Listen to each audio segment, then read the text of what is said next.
श्री शिवाय नमस्तुभ्यम। हर हर महादेव। दोस्तों, पूज्य गुरुजी ने अभी अपनी कल की शिव महापुराण की कथा में चैत्र नवरात्रि के दिन किया जाने वाला एक हल्दी दीपक का एक ऐसा विशेष उपाय बताया है जो उन्होंने आज तक अपनी किसी भी कथा में नहीं बताया है। पूज्य गुरुजी ने कहा कि जब आपके हाथ तंग चल रहे हो, जब रुपए पैसे कहीं से प्राप्त ही ना हो पा रहे हो, जीवन में चारों तरफ से सिर्फ और सिर्फ परेशानियां आ गई हो, उनसे बाहर निकलने का कोई रास्ता ना दिखाई दे रहा हो, तो 2 अप्रैल 2025 बुधवार चैत्र नवरात्रि के दिन कर लेना एक हल्दी दीपक वाला यह उपाय होगी। हर मनोकामना पूरी मिलेगी, सभी दोषों से मुक्ति, इतना धन आएगा कि संभाले नहीं संभलेगा। माता लक्ष्मी जी और महादेव जी के आशीर्वाद से पूरे साल धन बरसता रहेगा। दोस्तों, जैसा कि आप सभी लोग जानते हैं कि 2 अप्रैल 2025 यानी बुधवार को पड़ रही है चैत्र महीने की नवरात्रि पंचमी तिथि। और दोस्तों, यह वह तिथि है जो चैत्र महीने में पड़ने वाली सबसे बड़ी और चैत्र महीने की पहली पंचमी तिथि है, क्योंकि यह बुधवार के दिन पड़ रही है और हमारे हिंदू धर्म में इसका बहुत ही बड़ा और विशेष महत्व होता है। पूज्य गुरुजी ने कहा है कि अगर कभी भी मौका लग जाए और चैत्र महीने की पंचमी तिथि बुधवार को पड़ जाए तो आप लोगों को सिर्फ और सिर्फ एक हल्दी दीपक वाला उपाय तो अवश्य ही करना चाहिए, क्योंकि इन दोनों तिथियों का संयोग बहुत ही कम आता है। इसी के साथ दोस्तों, गुरुजी ने कहा है कि जब भी चैत्र महीने की पंचमी तिथि पड़े तो आप लोगों को सिर्फ और सिर्फ एक हल्दी दीपक वाला उपाय तो अवश्य करना चाहिए। यह उपाय इतना खास है कि अगर आपने सही मुहूर्त पर सही क्रिया अनुसार एक हल्दी दीपक वाला उपाय कर लिया, जो प्राचीन काल के समय का महाउपाय है, तो मान के चलिए दोस्तों, महादेव जी के आशीर्वाद से आपके जीवन का कितना ही बड़ा दुख हो, उससे आपको मुक्ति मिल जाएगी। आपकी कोई भी मनोकामना हो, मान लीजिए आप नौकरी की तैयारी कर रहे थे तो आपकी नौकरी लग जाएगी, आपका बंद पड़ा व्यापार चल पड़ेगा। और दोस्तों, आप जिस बीमारी से आप बहुत दिनों से परेशान थे, उस बीमारी से आपको मुक्ति मिल जाएगी। आपके जीवन में धन आना शुरू हो जाएगा, आपके जीवन में धन आने के नए नए रास्ते खुल जाएंगे। और मान के चलिए दोस्तों, फिर आपको किसी भी प्रकार की परेशानी का सामना नहीं करना पड़ेगा। इसीलिए दोस्तों, 2 अप्रैल बुधवार चैत्र नवरात्रि के दिन आप लोगों को इस वाले उपाय को जरूर कर लेना है। भले ही आपने पूरे साल भर इस उपाय को ना किया हो, पर अगर आपने इस चैत्र महीने में पड़ने वाली नवरात्रि के दिन अगर इस वाले उपाय को कर लिया, तो आपको इस उपाय को करने का वह फल मिलेगा जिसकी आपने कभी कल्पना भी नहीं करी होगी। इसीलिए आप लोग इस दीपक वाले उपाय को एक बार जरूर कर लेना, ताकि आप लोगों के हाथ से यह मौका ना जा सके और आपको इस उपाय को करने का फल मिल सके। दोस्तों, यह उपाय पंडित जी ने अपनी अभी की ही शिव महापुराण की कथा में बताया है, जो इस उपाय को आज हम आपको बहुत अच्छे से समझाने वाले हैं। इस वीडियो को देखने के बाद इस उपाय को समझने के लिए आपको कोई और वीडियो को देखने की जरूरत नहीं पड़ेगी। तो दोस्तों, इस उपाय को आपको कैसे करना है, कब करना है, कहां पर करना है, और उपाय को करते समय आपको किन किन गलतियों को नहीं करना है और आपको किन किन बातों का ध्यान रखना है, ये सारी जानकारी हम आपको इस वीडियो में देंगे। तो चलिए भक्तों, उपायों को शुरू करते हैं। अगर आप भी चाहते हैं कि महादेव जी का आशीर्वाद आप पर सदैव बना रहे, तो वीडियो को लाइक करें, चैनल को सब्सक्राइब करें और कमेंट बॉक्स में हर हर महादेव जरूर लिखें। और अपने फायदे के लिए, गरीबी दूर करने के लिए इस वीडियो को पूरा देख कर जाना। यदि आज आपने वीडियो को बीच बीच में से देखा, काट काट कर देखा, तो जीवन में आपको कभी सफलता हासिल भी नहीं होगी। देखिए दोस्तों, यह 2 अप्रैल बुधवार पंचमी का दिन, यह इतना खास होता है, इतना महत्वपूर्ण होता है। देखा गया है कभी कभी बड़े बड़े पूजा पाठ अनुष्ठान से जो मनोकामना पूर्ण नहीं होते, वह 2 अप्रैल बुधवार के दिन एक छोटे से उपाय करने से ही आपकी मनोकामना पूर्ण हो जाती है। अब हम समझते हैं इस वाले उपाय को हमें करना किस समय है। इस एक हल्दी दीपक वाले उपाय को हमें चैत्र महीने के बुधवार के दिन करना किस समय है। तो देखिए, इस उपाय को करने का जो समय है वह सुबह का समय है और शाम का समय भी है। अब देखिए, यहाँ पर हम मुख्य रूप से सुबह का समय नहीं बोलेंगे, क्योंकि 2 अप्रैल बुधवार चैत्र नवरात्रि का दिन है और इस दिन प्रदोष काल के समय का बहुत महत्व होता है। बाकी अगर सुबह के समय भी करेंगे तो भी अच्छा होगा, उसमें कोई भी दिक्कत वाली बात नहीं है। तो चलिए जानते हैं इस विशेष उपाय के बारे में।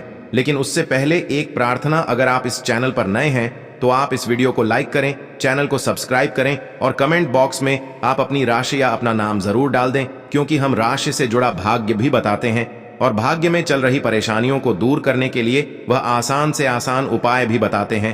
तो चलिए अब हम अपने सबसे पहले उपाय की बात कर लेते हैं। देखिए, चैत्र मास के दिनों में विशेषकर भगवान शिव और माता पार्वती और विष्णु भगवान का पूजन किया जाता है।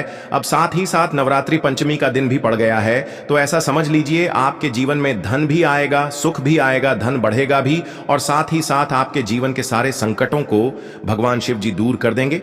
तो चलिए सबसे पहले बात कर लेते हैं सबसे पहले उपाय की, जो कि बुधवार नवरात्रि वाले दिन आपको विशेष कर करना है। और इस उपाय को करने से आपकी कोई भी ऐसी इच्छा, कोई भी विश जो अभी तक अधूरी है, पूरी नहीं हो रही है, तो आपकी बड़ी से बड़ी विश और मनोकामना भी पूरी हो जाती है जब आप बुधवार पंचमी वाले दिन इस पहले उपाय को कर लेते हैं। तो देखिए, आप सभी जानते हैं कि श्री हरि विष्णु जो है, उन्हें तुलसी दल सबसे प्रिय है। बिना तुलसी माता के श्री हरि विष्णु अधूरे हैं और बिना तुलसी पत्तों के श्री हरि विष्णु का भोग अधूरा है। अब श्री हरि विष्णु को प्रसन्न करके आप अपनी किसी भी मनोकामना को पूरा कर सकते हैं, क्योंकि श्री हरि विष्णु प्रसन्न हो गए तो आपकी कोई भी विश और इच्छा, मनोकामना अधूरी नहीं रहेंगी। देखिए, हम सभी के घरों में माता तुलसी का पौधा अवश्य ही होता है। तो देखिए, हमें तुलसी जी के पौधे से सबसे पहले तो 3 पत्ते तोड़ने हैं। देखो, एकादशी वाले दिन आपको तुलसी के पत्ते नहीं तोड़ने हैं। तो देखिए, तुलसी जी के आपको 3 पत्ते तोड़ लेने हैं और इन तुलसी जी के पत्तों को तोड़ने के बाद आपको एक चुटकी हल्दी भी अपने साथ में लेनी है। हल्दी के अंदर आपको जल मिलाकर के पेस्ट के रूप में तैयार करना है और इसी के साथ में आपको एक दीपक भी लेना होगा। दीपक आप मिट्टी का भी ले सकते हैं, आटे का भी ले सकते हैं, और इस दीपक में आपको शुद्ध घी डाल करके इसमें आपको लंबी रुई की बाती का प्रयोग करना है। देखिए दोस्तों, आपके पास है 3 तुलसी जी के पत्ते हैं। तो पहला जो तुलसी जी का पत्ता है, उस पर आपको सबसे पहले तो जो आपने हल्दी ली है उसकी एक बिंदी लगानी है। और पहला जो तुलसी जी का पत्ता है, आपके घर में भगवान विष्णु का चाहे कोई सा भी स्वरूप हो, चाहे लड्डू गोपाल जी का स्वरूप हो, या फिर भगवान कृष्ण की आपके मंदिर में प्रतिमा हो, या फिर भगवान श्री राम की प्रतिमाएं, उनके सामने आपको पहला तुलसी जी का पत्ता अर्पित करना है। अब देखिए दोस्तों, आपके पास जो 2 तुलसी जी के पत्ते हैं और आपके पास जो एक दीपक है, इन्हें आपको लेकर के पहुंचना है अपने ही घर में तुलसी जी के पौधे के पास में। देखिए, सबसे पहले तो आपके पास जो 2 तुलसी जी के पत्ते हैं, उन पर भी आपको हल्दी की एक एक बिंदी लगानी है और उन दोनों ही तुलसी जी के पत्तों को आपको अपने घर में तुलसी जी के पौधे के वहां पर ही अर्पित कर देने हैं। और इस प्रकार से यह दोनों पत्ते भी तुलसी जी के पौधे के पास में अर्पित करने के बाद अंत में जो आपके पास एक लंबी बाती का दीपक है, इसे आपको तुलसी जी के पौधे के पास में ही प्रज्वलित कर देना है। जो भी व्यक्ति अपने ही घर पर इस प्रकार से तुलसी जी के 3 पत्तों का यह उपाय कर लेता है, तो उसका परिवार हमेशा खुश रहता है। उसके परिवार में कभी भी कोई भी संकट उत्पन्न नहीं होता है और यदि आपके घर में जो भी गृह क्लेश है वह भी समाप्त होते हैं। तो इस प्रकार से यह सुंदर सा उपाय करना है।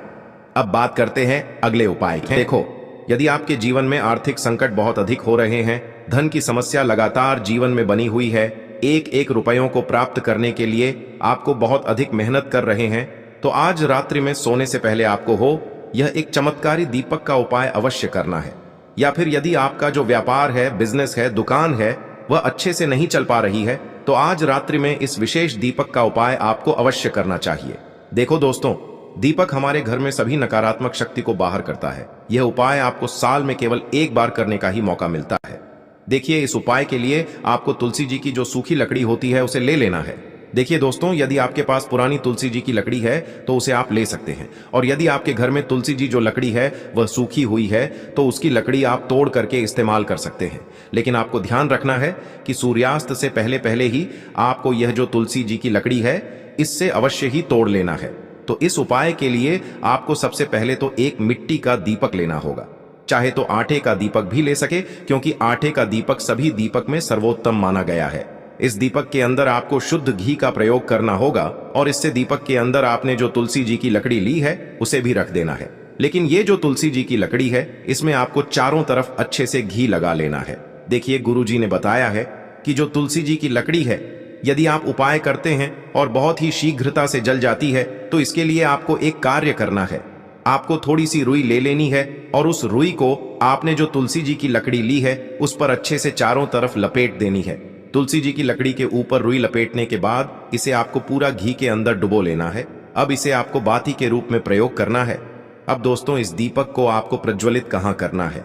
तो इस दीपक को आपको या तो भगवान विष्णु के सामने प्रज्वलित करना होगा, या फिर आपको भगवान श्री राम के सामने प्रज्वलित करना होगा, या फिर भगवान कृष्ण के सामने, यानी कि भगवान विष्णु के जो भी अवतार हैं उनके सामने आप ये दीपक प्रज्वलित कर सकते हैं, या फिर आप इस दीपक को माता तुलसी जी के सामने भी प्रज्वलित कर सकते हैं। पूज्य गुरु जी ने बताया है कि जो भी व्यक्ति इस प्रकार से तुलसी जी की डंडी से यह दीपदान कर देता है, उसके जीवन में कभी भी धन की समस्या नहीं होती है। इसीलिए आपको यह पूरे साल में केवल एक बार ही मौका मिलता है। इस उपाय को करके देखना, आपकी सभी इच्छाएं जरूर पूर्ण होंगी। यह जो उपाय है रात्रि में सोने से पहले करना है। बात करते हैं देखिए, अब बताते हैं तुलसी के गमले में आपको वह कौन सी चीज डालनी है जिस उपाय को करने से आप अपने जीवन में महाधनी बन जाएंगे। इतना धन आपको मिलेगा कि कभी भी आपके धन में कमी नहीं आएगी, कभी भी आपका धन बर्बाद नहीं होगा। आपके पैसे की बर्बादी बिल्कुल आपके जीवन से रुक जाएगी। और जो लोग कहते हैं कि घर में पैसा तो आता है, पैसा रुकता नहीं है और पैसा बढ़ता नहीं है, वृद्धि नहीं हो रही है, उन्हें भी विशेष यह तीसरा उपाय पंचमी वाले दिन जरूर करना चाहिए। तो देखिए, पहले ही आपको बता दिया कि श्री हरि विष्णु की पूजा और उनका भोग श्री मतलब तुलसी मैया के बिना अधूरा है ना। और तुलसी मैया जो है वह श्री हरि विष्णु के बिना अधूरी है। तो देखिए, जब भी आप तुलसी का कोई उपाय करेंगे तो सीधे सीधे आप श्री हरि विष्णु को प्रसन्न कर लेते हैं। अब व्यक्ति को, यानी जो भी व्यक्ति है, किस व्यक्ति को कितना धन देना है, ये श्री हरि विष्णु के हाथ में होता है। धन देने का काम मां लक्ष्मी करती है, जो कि मां तुलसी का ही एक रूप है। मां तुलसी जो है यह माता लक्ष्मी का ही स्वरूप है ना। तो आपको करना क्या है, आपको लेनी है यहां पर हल्दी पिसी हुई, जो कि श्री हरि विष्णु से जुड़ी हुई है, आपके गुरु ग्रह से जुड़ी हुई है, आपकी कुंडली में गुरु को मजबूत करती है, सुख सौभाग्य को खींचने का काम करती है, धन को बढ़ाने का काम करती है। तो एक छुटकी पिसी हुई हल्दी आपको लेनी है और यह पिसी हुई सूखी हल्दी ही आपको अपने गमले में, तुलसी का पौधा जिस गमले में लगा है उसमें अच्छे से इस हल्दी को डालना है, ठीक है ना। और ओम नमो भगवते वासुदेवाय नमः इस मंत्र का जाप करना है। कितनी बार? कम से कम 11 बार जाप करना है। ओम नमो भगवते वासुदेवाय नमः इस मंत्र का जाप करते रहना है। और हल्के हल्के से तुलसी के पौधे में आपको पूरे गमले में पीसी हुई हल्दी का छिड़काव करना है। तो देखिए, जो व्यक्ति इस उपाय को बुधवार पंचमी के दिन कर लेता है, ऐसा समझ लीजिए अपने जीवन से नहीं आने वाली 7 पीढ़ियों के जीवन से निर्धनता और गरीबी को दूर कर देता है। क्योंकि हल्दी जो है ना, यह साधारण नहीं है। हल्दी इतनी उत्तम होती है कि रातों रात आपके जीवन में चमत्कार करती है। आपने देखा होगा कि कोई भी शादी होती है, विवाह होता है ना, कोई भी ऐसा शुभ काम हम करते हैं उसमें हल्दी जरूर लेते हैं। गृह प्रवेश जब हम करते हैं तो हल्दी के स्वास्तिक का निर्माण करते हैं। कोई भी अच्छा काम करने जा रहे हैं, हल्दी उसमें लेते हैं। और हल्दी जो है यह आपके गुरु ग्रह को मजबूत कर देती है। अगर कुंडली में गुरु कहीं ना कहीं मजबूत है तो इससे उत्तम उपाय आपको ऐसा समझिए पंचमी का मिलेगा नहीं, बहुत ही उत्तम उपाय है। तुलसी के गमले में एक चुटकी पीसी हुई हल्दी डालना है, तो यह बहुत ही उत्तम उपाय है।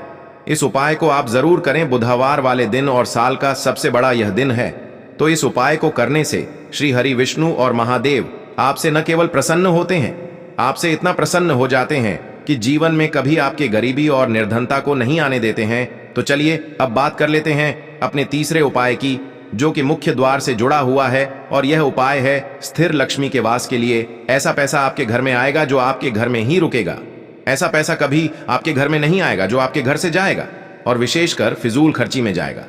अब आधे से ज्यादा लोगों की यही समस्या होती है कि घर में पैसा तो आता है लेकिन बहुत जल्दी घर से चला जाता है या फिर फिजूल खर्ची में चला जाता है। तो धन की बर्बादी जिन लोगों के घर में हो रही है उन्हें विशेषकर यह तीसरा उपाय करना है। या जिन लोगों के पास बिल्कुल पैसा आना बंद हो गया है, सर पर लगातार कर्जा बढ़ रहा है, उन्हें भी यह विशेष तीसरा उपाय करना है। कि आपको फिर से क्या लेना है, हल्दी लेनी है पीसी हुई, जो कि श्री हरि विष्णु से ही जुड़ी हुई है ना। पीसी हुई हल्दी लेनी है और थोड़ा सा पानी डालकर उसका गाढ़ा गाढ़ा आपको पेस्ट बना लेना है। अब इसी हल्दी से आपको अपने घर में स्वास्तिक बनाने हैं। कितने स्वास्तिक? एक स्वास्तिक आपको बनाना है अपनी तिजोरी पर, जिसमें आप पैसा रखते हैं। चाहे तो आप संदूक में रखते हैं, अलमारी में रखते हैं, जिस चीज में भी पैसा रखते हैं, बस वहां पर हल्दी से एक स्वास्तिक बनाना है। दूसरा स्वस्तिक आपको कहां बनाना है? अपने घर के मंदिर में, है ना। और 2 स्वस्तिक आपको बनाने हैं अपने घर के मुख्य द्वार पर बाहर की तरफ। हल्दी से 4 स्वास्तिक आपको बनाने हैं। 2 स्वास्तिक मुख्य द्वार पर बाहर की तरफ, एक तिजोरी पर, है ना, और एक अपने घर के मंदिर में। बस यह उपाय आपने अगर पंचमी वाले दिन कर लिया तो देखिए, जो धन की तिजोरी है उसमें पैसा भरा रहेगा। कभी भी धन की तिजोरी धन से खाली नहीं होगी, क्योंकि जहां पर हल्दी का स्वस्तिक एक होता है वहां कभी धन की कमी नहीं होती है। हमेशा वहां पर धन की देवी माता लक्ष्मी वास करती हैं, क्योंकि हल्दी किससे जुड़ी हुई है? श्री हरि विष्णु से। और मां लक्ष्मी कहां होती है? जहां श्री हरि विष्णु वास करते हैं। अब बात करें कि आपके घर का मंदिर जो है उसमें अगर आप एक स्वास्तिक बनाते हैं तो आपके घर से ऊर्जा जो है, पूरे में ऊर्जा फैलती है ना। तो आपके घर में पॉजिटिव एनर्जी बढ़ती है, सकारात्मक ऊर्जा बढ़ाती है। जब आप अपने घर के मंदिर में हल्दी का स्वस्तिक बनाते हैं, आपके घर से बुरी शक्तियां, नेगेटिव एनर्जी जैसी चीजें बिल्कुल आपके घर में नहीं रुकती है। मुख्य द्वार तो इतना उत्तम होता है कि मुख्य द्वार से ही मां लक्ष्मी की नजर सबसे पहले आपके मुख्य द्वार पर ही पड़ती है। और मुख्य द्वार पर अगर आपने हल्दी के स्वस्तिक बना दिए तो मां लक्ष्मी देखते ही प्रसन्न हो जाती है, क्योंकि यह श्री हरि विष्णु से जुड़ी हुई है ना। और हल्दी के स्वास्तिक जहां पर जो व्यक्ति अपने घर के मुख्य द्वार पर बनाते हैं, ऐसा समझ लीजिए मां लक्ष्मी उनके घर में वास करती ही करती है और कभी भी ऐसे घर को फिर छोड़कर नहीं जाती है। स्थिर लक्ष्मी का वास आपके घर में होगा। ये हल्दी के स्वास्तिक वाला उपाय बुधवार रंग पंचमी के दिन बहुत ही उत्तम है। साथ ही साथ कोशिश करें कि इस दिन गाय माता को हरी घास अवश्य खिलाएं। अगर आपको हमारी ये वीडियो पसंद आई हो तो हमारे इस वीडियो को लाइक करें, चैनल को सब्सक्राइब करें, कमेंट बॉक्स में लिखे हर हर महादेव, जय मां लक्ष्मी। अब बात करते हैं अगले उपाय। यह उपाय आपके लिए सर्वश्रेष्ठ होने वाला है। देखिए, इस उपाय के लिए आपको मात्र 5 हरे मूंग के दाने ले लेना है। देखिए, तिथि है और ये बुधवार के दिन पड़ रही है, इसीलिए आपको 5 हरे मूंग के दाने लेना है। हरे मूंग के दाने आपको साबुत लेने हैं, खंडित नहीं होने चाहिए। इस बात का ध्यान रखें। और इसी के साथ मैं आपको एक तांबे के पात्र के अंदर अपने घर से शुद्ध जल ले लेना है। अब दोस्तों, इन सभी सामग्रियों को लेकर के आपको सीधे पहुंच जाना है भगवान शिव के मंदिर में। देखिए, इस उपाय को भी आप सुबह भी कर सकते हैं और शाम के समय में भी कर सकते हैं। देखिए, भगवान शिव के मंदिर में पहुंचने के बाद आपके पास जो 5 हरे मूंग हैं, उनमें से पहला जो हरा मूंग है, आपको शिवलिंग के सामने जो नंदी महाराज होते हैं और उनका जो पैर उठा हुआ होता है, वहां पर आपको पहला हरा मूंग समर्पित कर देना है और आपको ओम नमः शिवाय इस मंत्र का जाप कर लेना है। फिर आपको दूसरा हरा मूंग लेना है और शिवलिंग पर जो श्री गणेश जी वाला स्थान होता है, वहां पर आपको यह दूसरा हरा मूंग समर्पित कर देना है। यानी कि शिवलिंग के सीधे तरफ आपको यह दूसरा हरा मूंग समर्पित करना है और फिर आपको ओम नमः शिवाय या फिर श्री गणेशाय नम इस मंत्र का जाप कर लेना है। तीसरा हरा मूंग का दान आपको भगवान शिव की सबसे प्रिय पुत्री माता अशोक सुंदरी वाले स्थान पर समर्पित करना होगा। शिवलिंग की जो जलाधारी होती है, जहां से जल बह करके आता है, उसी जलाधारी के बीच में जो कहीं कहीं उठी हुई लाइन होती है सांप की आकृति के रूप में, वहीं पर आपको तीसरा हरा मूंग समर्पित करना है और फिर आपको ओम नमः शिवाय इस मंत्र का जाप कर लेना है। अब दोस्तों, चौथा जो हरा मूंग है, उसे आपको भगवान कार्तिकेय जी का जो स्थान होता है शिवलिंग पर, वहां पर आपको ये चौथा हरा मूंग का दाना समर्पित कर देना है और आपको ओम नमः शिवाय इस मंत्र का जाप कर लेना है। अब दोस्तों, आपके पास जो 5वां और अंतिम हरा मूंग बचा हुआ है, उससे जल के पात्र के अंदर डाल देना है और इस हरे मूंग से युक्त जल से आपको भगवान शिव के शिवलिंग का अभिषेक कर देना है।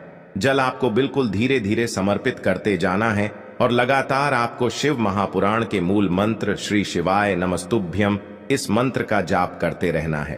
फिर आपको शिवलिंग के सामने बैठकर, यदि आप अपने बच्चों के लिए ये उपाय कर रहे हैं, यदि आप अपने बच्चों की बुद्धि, ज्ञान और विवेक के लिए उपाय कर रहे हैं, तो उसके लिए आपको प्रार्थना कर लेनी है। या फिर व्यापार में वृद्धि करने के लिए ये उपाय कर रहे हैं तो उसकी कामना करते हुए आपको प्रार्थना कर लेनी है। या फिर अपनी नौकरी के लिए कर रहे हैं